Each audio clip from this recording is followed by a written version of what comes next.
Our first brief stop is the Computer History Museum in Silicon Valley, where you can see Manvis and I posed in front of one of the world's first mechanical computers. Manvis is a quadriplegic who joined me from his home in Lithuania. He also operates the robot with his head. In fact, quite a few other quadriplegics, often from other continents, have participated.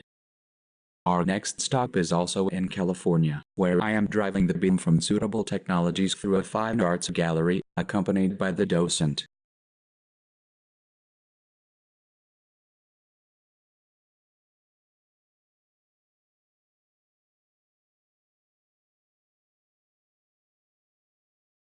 Next, we will hop over to the National Museum of Australia in Canberra, near Sydney, where the Government of Australia has built a pair of robots to make their national museum accessible to school classes across the continent.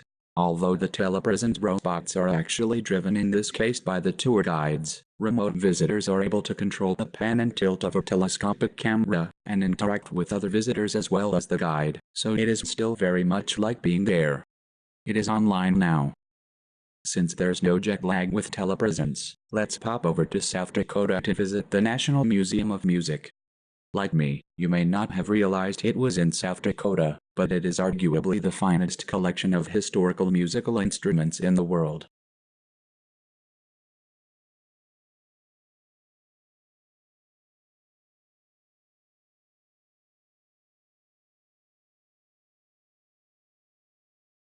When using beams, we were literally able to wander freely around the museum, using our head movements to drive. We didn't even run anybody over. We missed them.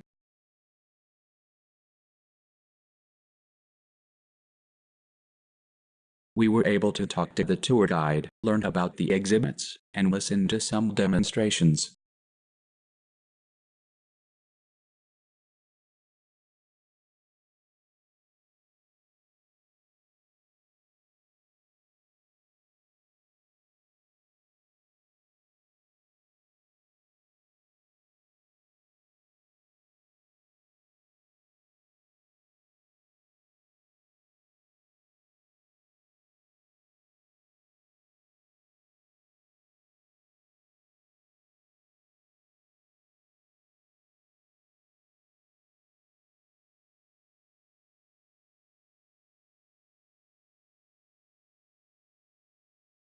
This is some film of me in the National Music Museum in South Dakota listening to Dr. Cleveland Johnson play an ancient pipe organ.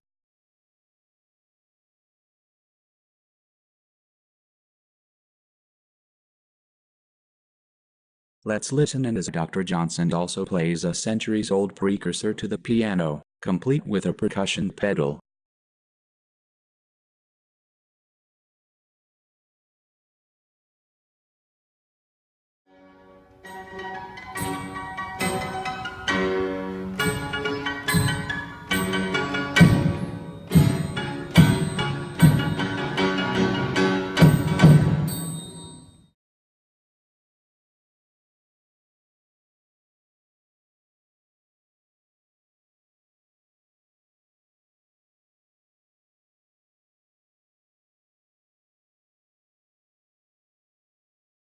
From South Dakota we beam into the Smithsonian Museum for Native American Culture, where we are again greeted by song.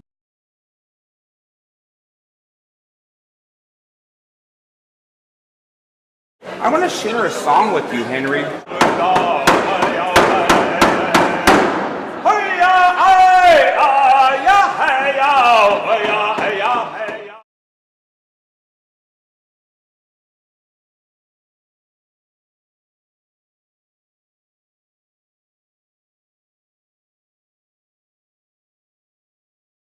And given a brief history lesson. The woman up front, her name is Polly Cooper. She was an important leader at this time. As with the man on the right there, his name was Oskin.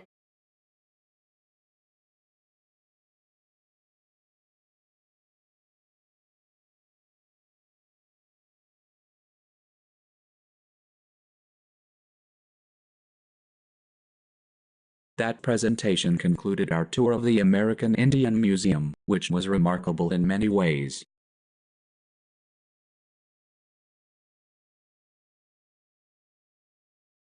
I figured that as long as we were in Washington, D.C. visiting Smithsonian's, we might as well pay a visit to my childhood favorite, the Air and Space Museum, pictured here in front of the Capitol. Let's peek in on the beginning of our tour. Be able to bring the Smithsonian all the way across the country and have your input as well. So we're going to walk around. We're going to start at the beginning, as they say. We're going to start with the Wright brothers. And of course, just feel free to interrupt with any questions that you have along the way.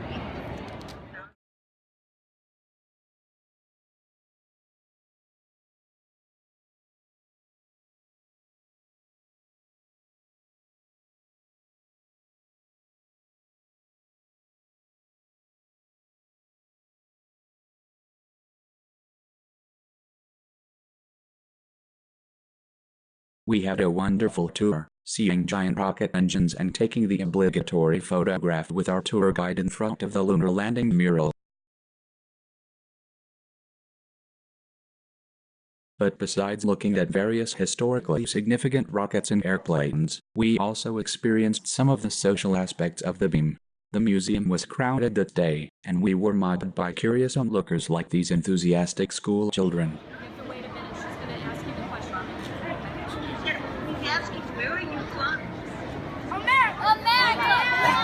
Where in America? What state are you from? Baltimore.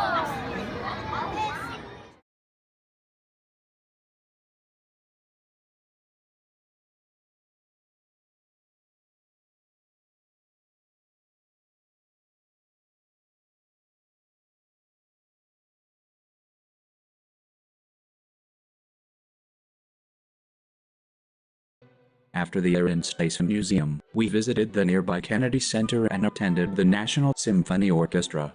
This time we met some friends, the Gallaghers, with whom we had a nice visit before the performance. Since the powers that be would not let us film the actual orchestra playing, what you see here is a tour they gave us of the orchestra's stage earlier in the day. I saw the magnificent pipe organ with the choir stand and the wonderful harp. They even let me stand next to the conductor's podium and gaze out into the concert hall. They pointed out President Obama's suite, which was right in the center rear. The social aspects of the beam can't be overestimated. As we were mingling with the crowd prior to the performance, we bumped into John F. Kennedy's nephew, Tim Shriver. Tim introduced himself and invited us to say a few words at his upcoming book signing in California, which we did.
famous museums in San Francisco, Washington, D.C., Chicago, London, England, New York, St. Petersburg, and Paris have expressed an interest in installing remote presence devices.